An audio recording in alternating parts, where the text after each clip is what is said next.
বাংলাদেশের মানচিত্রে এই ছোট্ট বাংলাদেশে আমরা যদি আসলে নিজেদের বৈষম্যটা বুঝতে চাই, নিজেদের অবস্থানটা জানতে চাই, তাহলে আগে আমাদের অর্থনৈতিক ব্যবস্থার ভেতরে বৈষম্যটা বুঝতে হবে। সম্প্রতি world inequality report world economy জার্নালে প্রকাশ হয়েছে। সেখানে একটা জিনিস স্পষ্টভাবে দেখা যায়, দেশের মোট সম্পদের 58% আছে মাত্র 10% মানুষের হাতে।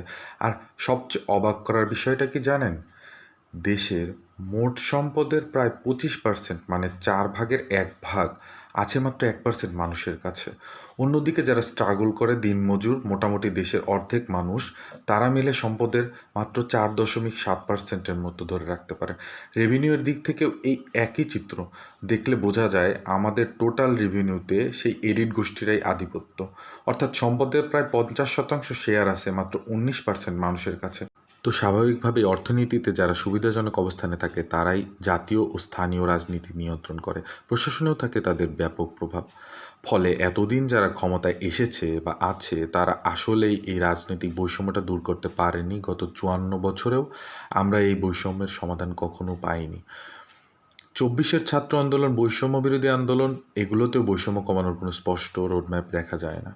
তাই বলা যায় এই বৈষম্য যদি আরও বাড়তে থাকে আর তরুণ প্রজন্ম যদি এই ডেফিসিট আর হতাশার মধ্যে পড়ে, তাহলে ভবিষ্যতে একটা অভ্যন্তরীণ অবস্থা বা বিস্ফোরণ যে কোনো সময় ঘটতেই পারে।